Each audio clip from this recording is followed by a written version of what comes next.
Good day, everyone. My name is Clifford John Alvar, and we are going to discuss about taxation in the Philippines. Modern societies depend heavily on taxes because they allow governments to raise money for infrastructure and public services. This structure has an impact on people, companies, and the economy as a whole. So, what is tax? A mandatory tax imposed by the government on corporate earnings and worker salary or added to the price of certain goods, services, and transactions in order to fund state revenue. These taxes are significant to the development of a country. It is used for a fund for government projects such as Build project of former President Rodrigo Duterte. A tax is imposed as a contribution, but it is only as high as the citizen's ability to make the payment. Of course, the taxes of each person is based on their income. It's either monthly or yearly. Types of taxes. Income tax. This refers to the tax that is imposed on an individual's earnings, be it salary or profits, from his or her profession, business, trade, or properties. Like I said earlier, the tax of each person is based on their earnings. Estate tax and is charged when a real estate owner passes away, and their lawful beneficiaries decide to transfer land titles to their name at the owner's time of death. Value added tax, or VAT, is a business tax imposed on sellers and vendors upon sale of goods, importation, sale of properties, or lease of goods. There are confusion between the difference of excise tax and value added tax. Excise tax is a tax on manufactured goods, while VAT is a tax when the goods are being bought by the buyers. Documentary stamp tax is a tax on documents, instruments, loan agreements, and papers evidencing the acceptance, assignment, sale, or transfer of an obligation, rights, or property incident. Taxation. It is a way to raise funds for government programs and services that benefit Filipino citizens. Economic investments and businesses in the Philippines have created several definitions of taxation, enforced by national or local laws for income collection and development of the government. Most of the taxes are collected from corporations, business, and investments. Pre-colonial era. During the pre-colonial period, early Filipinos practices a system of taxation before Spaniard took over. Asian Filipinos practice paying taxes for the protection from their dato. Dato means a leader or head of a tribal. The collected tax or tribute was called buwis or handog. During this period, the society had three classes that pays for taxes. First is Tumaw class. It includes the dato or any pure-blooded royal. Timawa class or warrior class. It's like a military service to the dato for hunting, land wars, or sea raids. Uripon class. It includes commoners and slaves. Because they are only commoners, they don't make money from their services. Invasion of Spaniards. During the Spanish period, taxes was compulsory. It means that people must pay for their taxes. If not, there are consequences. All Spanish colonies, including the Philippines, were required to pay taxes for two reasons. First is as recognition of Spain's sovereignty over the colonies.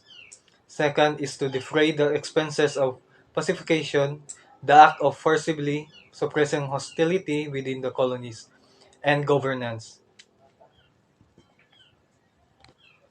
There are also different types of tax during the Spanish period. Tributo was a general tax paid by the Filipinos to the Spain which amounted to 8 reals. 18 to 60 years old are obligated to pay taxes. It includes town workers such as those in road construction and those in public in nature. Sanctorum, a tax in the amount of 3 reals. It's a tax for the cost of Christianization, including the construction of churches and expenses of materials for religious celebrations.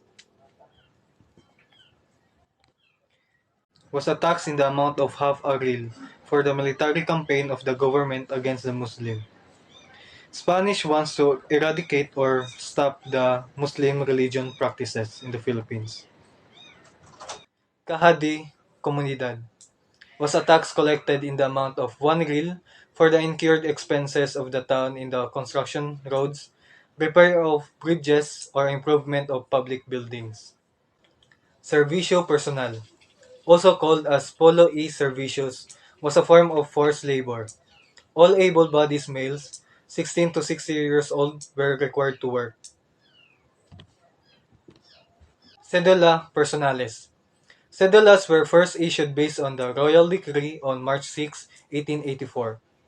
All men and women residents of the island Spaniards, foreigners, and natives who were 18 years old were required to obtain a cedula. It also serves as personal identity document for all Spanish citizens and Filipinos.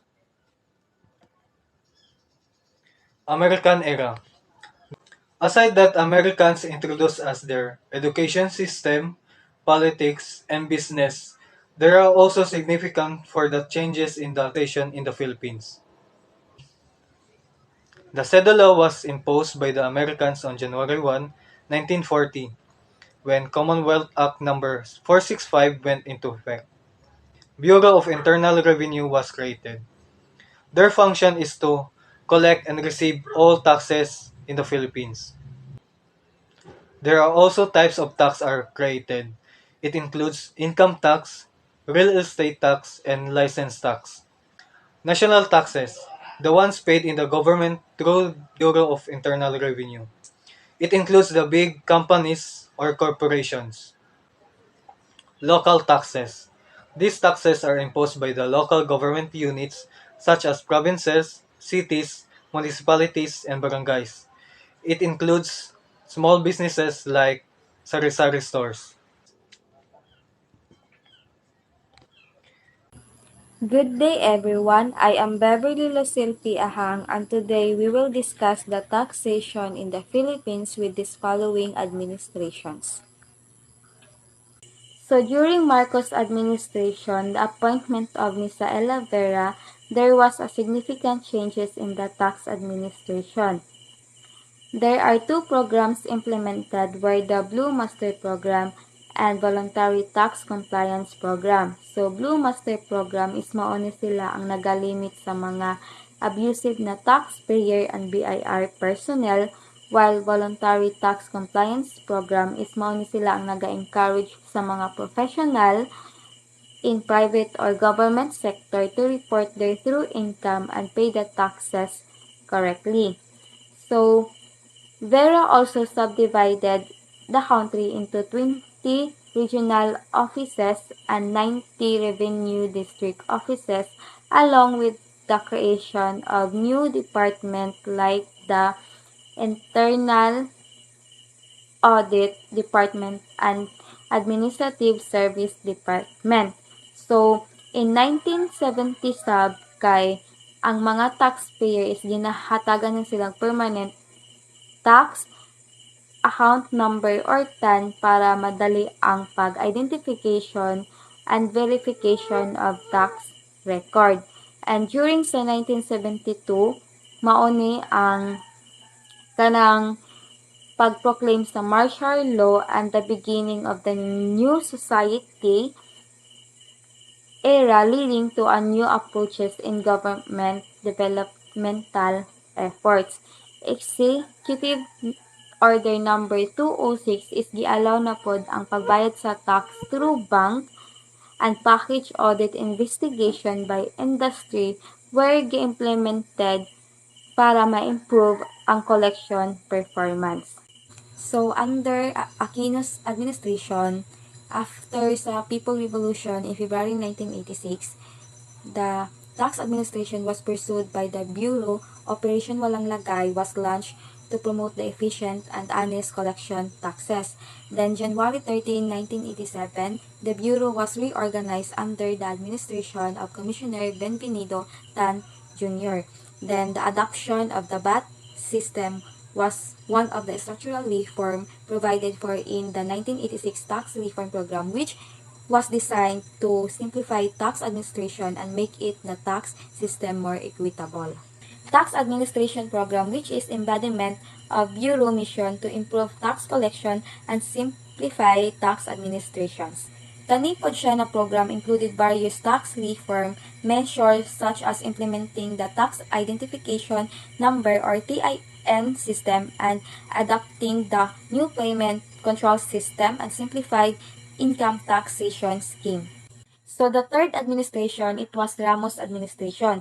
So the ACT or Action-Centered Transformation Program was undertaken to realign and direct the entire organization towards the fulfillment of its vision and mission. So this program was likely designed about to bring the positive changes and improvements within the organization by focusing on specific strategies and actions. So here are some strategies that organization often use in transformation program.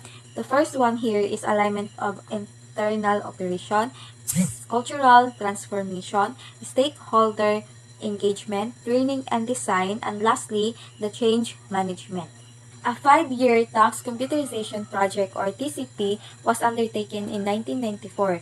This involved the establishment for a modern and computerized integrated tax system and internal administration system. So ang TCP kay nag-implement siya a computerized system to enhance the efficiency, accuracy, and effectiveness of tax operation and internal administrative functions. While ang integrated tax system refers to a comprehensive software system that handles various aspects of tax administration such as taxpayer registration, tax assessment, tax collection, and reporting. So this system would have replaced manual or outdated processes with automated procedures. So ang ITS is mag-reduce siya og mga paperworks and it can improve the overall tax administration process. So, internal administration system or IAS, on the other hand, would have focused on improving the organizational internal administrative function such as human resources management,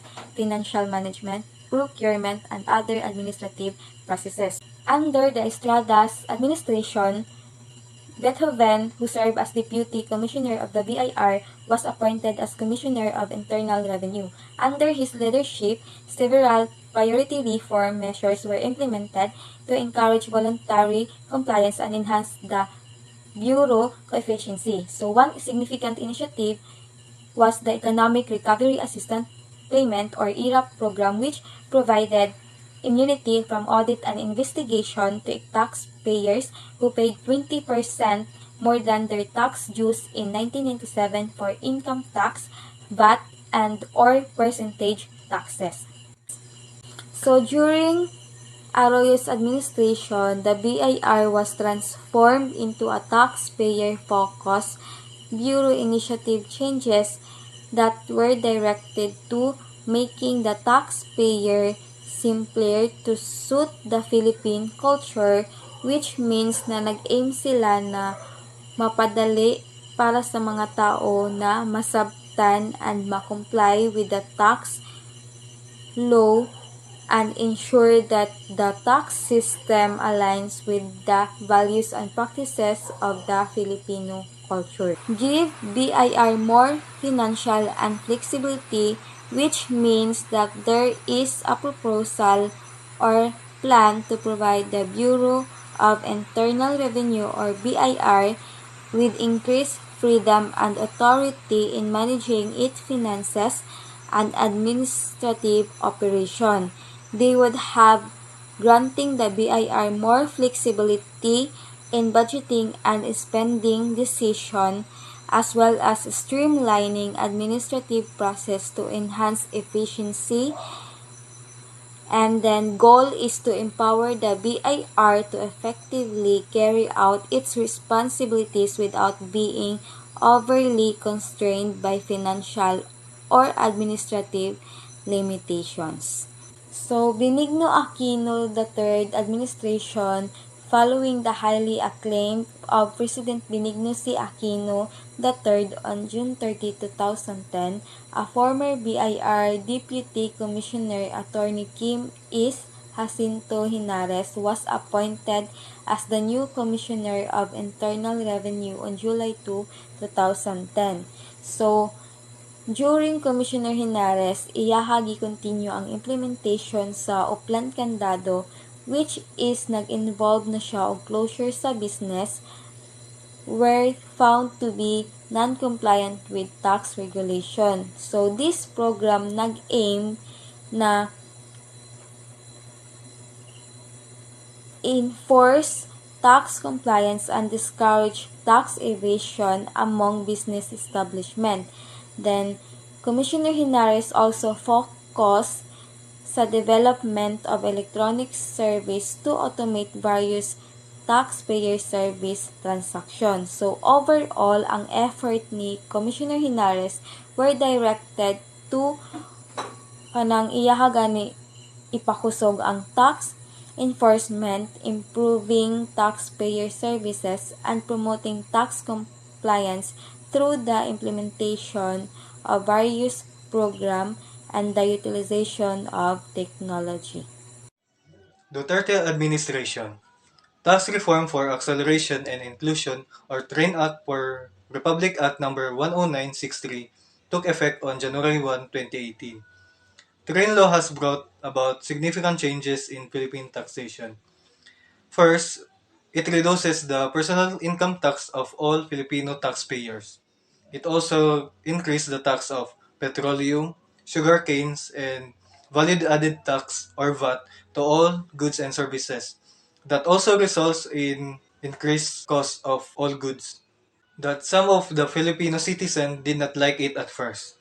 However, the positive effect of this law is that there are enough funds for all government projects. According to the government, the revised tax rates were necessary to sustain the expenses of the government in its golden age of infrastructure campaign. One of the main goals of former President Rodrigo Duterte is to develop the country with his Build project that results on many infrastructure projects such as airports, skyways, and highways that lessen the traffic nationally. There are also positive effects of this law that we can observe in the present. As of the third quarter of 2018, Congress is attempting to pass the tax reform for attracting better and high-quality opportunities, or Trabaho Bill. This is the result of government's initiative, also known as Train Package 2. However, this is not another round of excise taxes like Train, but rather deals with provision in the tax code related to business and corporations. So, what are the functions of Trabaho Bill? This bill contains two components, a lowering of the corporate income tax rate and the rationalization and modernization of fiscal incentives. It increases employment by decreasing the corporate income tax. It also results in reduced costs and larger profit. The proposal also contains administrative reforms. Businesses in the Philippines pay the highest corporate tax rate in the ASEAN region, about 30%, compared to an average 22.5% rate in our neighboring countries. Cutting taxes on corporation makes our business more competitive. According to the DTI, it also increase or attract investor and result to more employment. The main drawback to lowering taxes would be a substantial loss in government revenue. The Department of Finance estimate that lowering the corporate income tax rate from 30% to 28% in 2021, it would result in 60 to 61 billion of uncollected taxes for the government. It means that it will reduce the fund for the government projects. This revenue is important as it enables the government to provide crucial services such as healthcare and education and to pursue the administration's infrastructure plans. How will you relate the topic in daily basis. Taxation is an important component of our everyday life since it influences many parts of our financial transactions and duties. We are liable to income tax from the minute we make money, with a percentage of it removed to fund public service and government project. When we make purchase, we face sales tax which is added to the cost of products and services. If we own property, we must pay property taxes which helps to fund municipal services. When we fill up our cars, we have to pay a gas tax which helps to maintain the transportation system. Excise taxes are levied on certain commodities or activities to discourage certain behaviors or finance associated initiatives. How will you relate the topic to you as a civil engineering student? As a civil engineering student and potential civil engineer, taxes is important in various ways. First and foremost, knowing tax legislation and procedures is critical when working on public-funded infrastructure project. It is critical to evaluate the potential tax consequence and constraint that may impact project costs, and timetables. Overall, a comprehension of taxation is integral for civil engineering students to navigate the complex financial and regulatory landscape surrounding infrastructure project effectively. How will you relate the topic as a future civil engineer? As a future civil engineer, taxation will be a critical consideration in every aspect of project planning, design, and implementation. Tax policies influence project feasibility by determining available funding streams for infrastructure development such as grant, bond, or public-private partnerships. Understanding taxation ensures accurate cost estimation, allowing engineers to budget effectively and adhere to financial constraints. Overall, integrating taxation consideration into civil engineering practice will be essential for optimizing project outcomes and navigating the complex regulatory and financial landscape of infrastructure development. How will you relate the topic to the contemporary issues in the Philippines? The Philippines has a big problem with taxes because they are so important to governance and economic growth of the nation. To finance social initiative, infrastructure improvements, and public services, the Philippine government mostly depends on tax revenue. Nonetheless, the Philippine tax system is complicated and confronts a number of difficulties. The problem of tax evasion and avoidance is one of the main issues since it results in a large loss of potential revenue. Certain individuals and companies discover methods to avoid paying taxes, such as understanding their earnings or taking part in unlawful activities. The government will find it difficult to ensure just and equitable taxation as a result.